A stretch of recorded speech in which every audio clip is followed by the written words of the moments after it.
为什么第一个起来的是罗兴汉而不是坤沙，不是彭家声？就是因为他跟他这个关系，你看是不是生死之交，把他给他救出来，从监狱里面劫狱劫出来了。那一年刚好罗兴汉也才18岁啊，那是之前的哈。还有一个就是说给他还了赌债了是吧？还了赌债那个时候才18岁啊。从罗兴汉这个老王，他从这个罗兴汉的这个脸相啊，去看了一下，看他个面相啊，应该是个好人啊。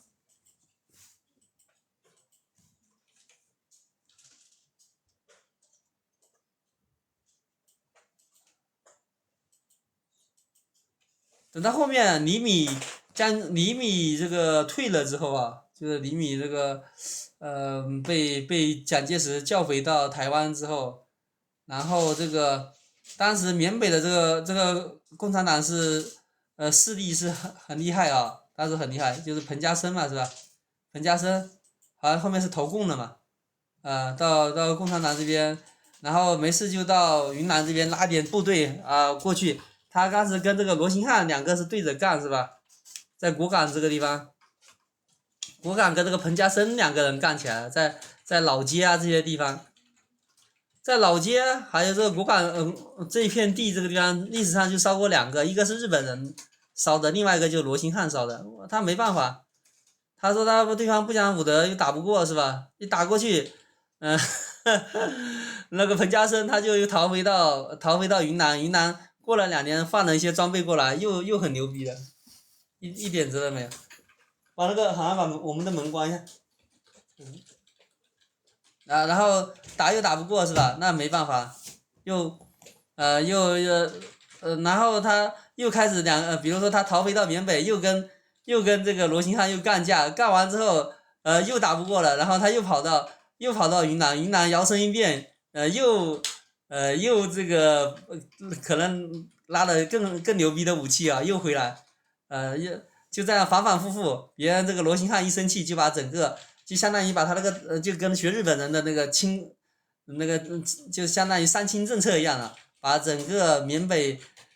把这个老街这个地方整个给它烧平，烧得光光的。那所以本地老百姓对这个罗兴汉可能也是有一定的这个怨气，或者说是觉得好像这个是吧，烧成了白地啊。等到后面呢，后面的话，这个罗兴汉他觉得这个相当于就是说，觉得自己可能这个也不好，听他上面讲好像意思是说，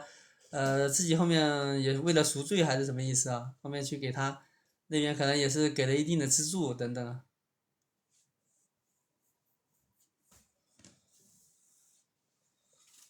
像这2008年的时候，大老王还去过缅甸呢，他当时跟这个耿志远关系很好，耿志远是叫中缅这个友协的一个会长啊，然后这个大老王就陪着这个耿志远啊，身边好几个人去过这个云南瑞丽啊，就是跟这个缅甸交界的地方叫做一个交高还是到哪个地方啊？他没有过这个境，但是就是相当于在那边住的叫节高的一个地方啊，节高的房价那个时候跟北京居然不相上下。2008年节高的房价居然比昆明要高得多，然后他一度从坐这个北京飞到了这个缅甸，然后去了缅甸呢，首先要去昆明，然后到了昆明之后呢，还要飞不到这个节高或者是瑞丽，要从这个昆明飞到了芒市机场，再从芒市那个地方是远征军那个城市还是哪里，然后到那边有个腾冲什么东西，有个机场。芒市只有一条航线啊，就是东航的航线啊。行李的上面的什么行李光免，就可能是飞机太破还是什么意思啊？1500块钱的一张票，2008年。还有什么叫德宏芒市机场，坐吉普车一路开到了一路开到了内地，走高速，那时候有高速啊。哇，真的，他意思就是说很美哈，跟这个瑞士是一个级别的。彩云之蓝啊，山清水秀，怒江，还有这个什么萨尔温江，特别好吃的就是那个江里面的大鲤鱼，特别好吃。他说他一辈子没吃过这么好吃的鱼。江边就有个农妇，是两口子开的夫妻店，什么调料也没有。老公他下岗去把鱼弄出来，然后老婆在后厨给你烧那个鱼。哎呀，他说大老王说他一辈子没吃过这么好吃的鱼啊。过了腾冲之后，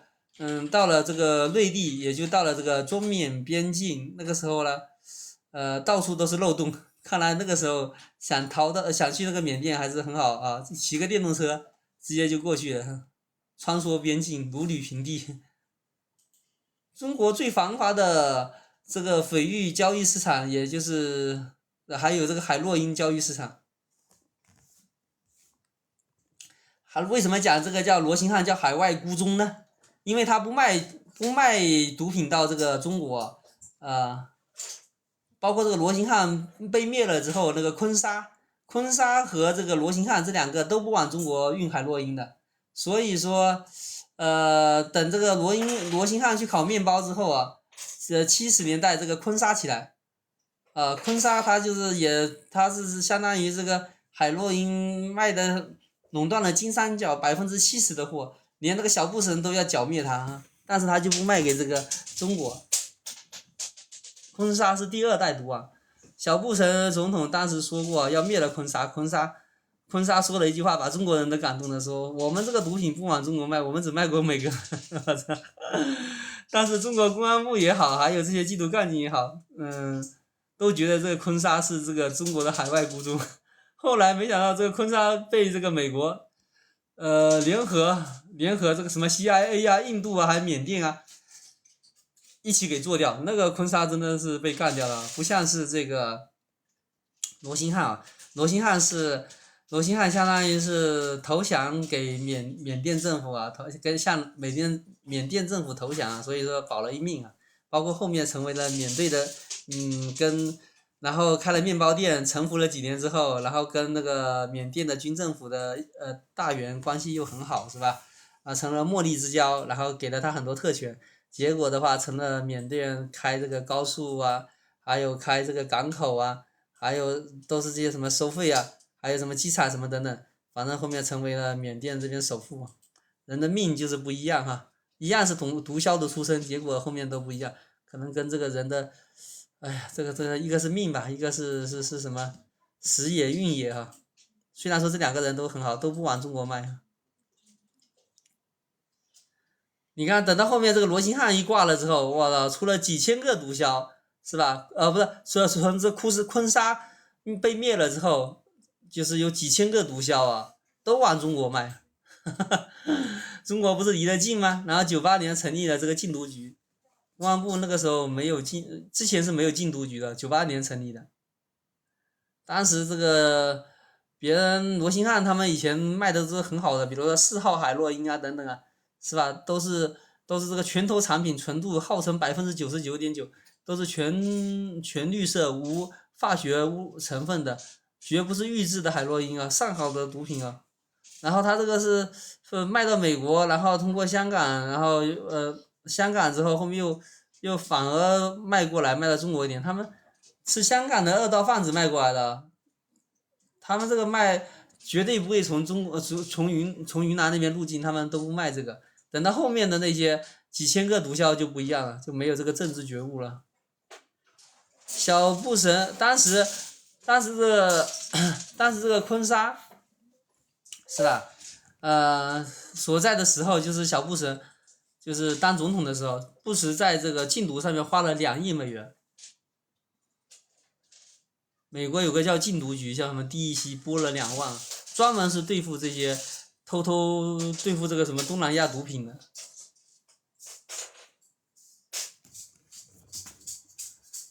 坤沙当时还跟这个美国谈判了，意思就是说，你要不每年给我3500万美元，我把这些钱去发展本地的经济，那就不贩毒了，比如说种咖啡啊，种茶。那要不你就一次性给付个2亿哈，付个2亿，差不多是付了6年到7、8年的事啊，付了2亿我就平了，就再也不做毒品的生意了。当时这个美国两费还是红脖子的世界啊，如果是今天肯定马上就成交了，2亿算什么是吧？多么划算！因为他们每一年不是，即使说他们给这个禁毒的也要给很多钱嘛，这样一折算，他给个2亿是吧？如果国费就是不通过嘛，国费的意思就是说你，就是你就是说，如果说你也敲诈我是吧？到时候全世界的毒品贩子都来敲诈他了，后面他就联合这个缅甸啊，还有这个还有这个泰国啊，就把这个坤沙给干掉了。坤沙完了之后，哎呀，没想到出了几千个，这下就更好，这下更郁闷了，这下他妈的更毒品更多了，忙都忙不过来了。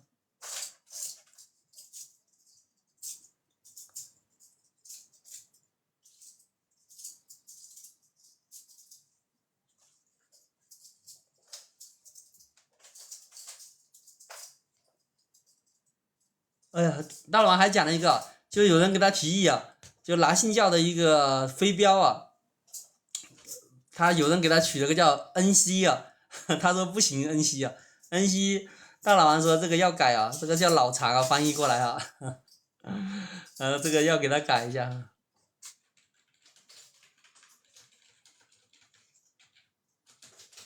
期间大老王还讲了一个叫资本市场，哎，他有个定义啊，就是资本市场是一群骗子和疯子发明的游戏，最后带坏了全世界。接着说了一句什么东西，这个就是罗斯福的原话。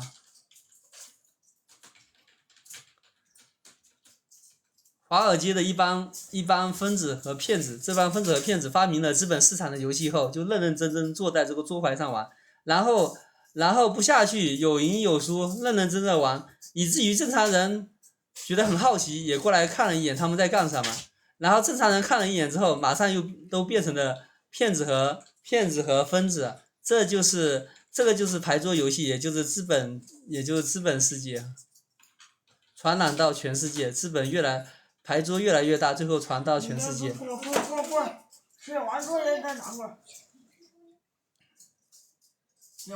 也许派对已经结束，但是这个舞会中人们依然在跳舞，这就是泡沫崩溃的那一天。对，钱没了，不知道谁骗走了，这就是我们混沌的水晶啊。意思说，资本的伟大之处比这个赌场伟大，为什么呢？因为你这个赌场的话，你至少会找到仇人，谁把我的钱给赌了，或者说是你这个钱被谁给弄了，是吧？至少知道是这个什么何鸿燊啊，至少是这个给你弄的。但资本市场你就没办法，你找不到源头啊。你比如说你到股票里面是吧？你觉得股市被你偷，股市把你的钱给黑了吗？你不知道啊，到底谁把你这个钱，你这边卖出去，别人给你买过来，你也不知道谁给你弄的，这就是一个资本市场。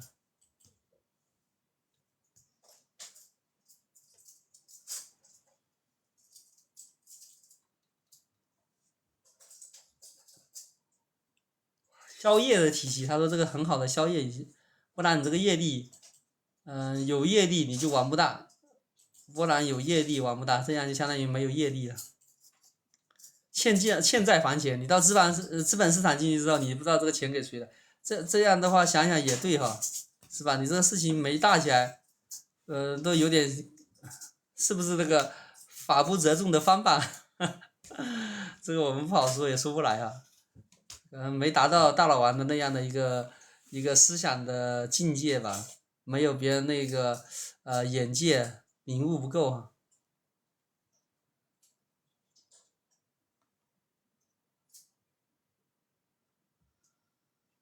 哦，他讲了一下那个刘小排，以前是大佬王的大金主啊，时不时就给他打赏啊。现在好久没见到他了，据说他是改了个名字，但是大佬王不想告诉别人了。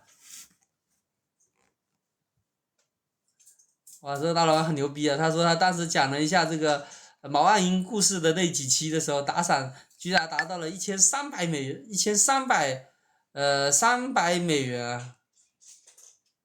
所以说他是打赏界的那个打赏界的第一名，高端用户。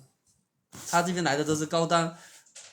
观众嘛，什么高端用户啊，高端观众。但是我感觉除了大老王之外，另外还有一个是叫做苍穹之下的那个我经常是柴静柴静别人那个评论那底下给的钱也不少可能比大王我估计还高柴静那底下也是哗哗的打钱的，但是别人的评论不是说直播，他是做的节目底下的评论，给了很多钱，别人在油管上能发财的真的是很厉害。快没电了，今天就讲到这边吧，有点累今天其实状态不好好，我是一休哥，拜拜。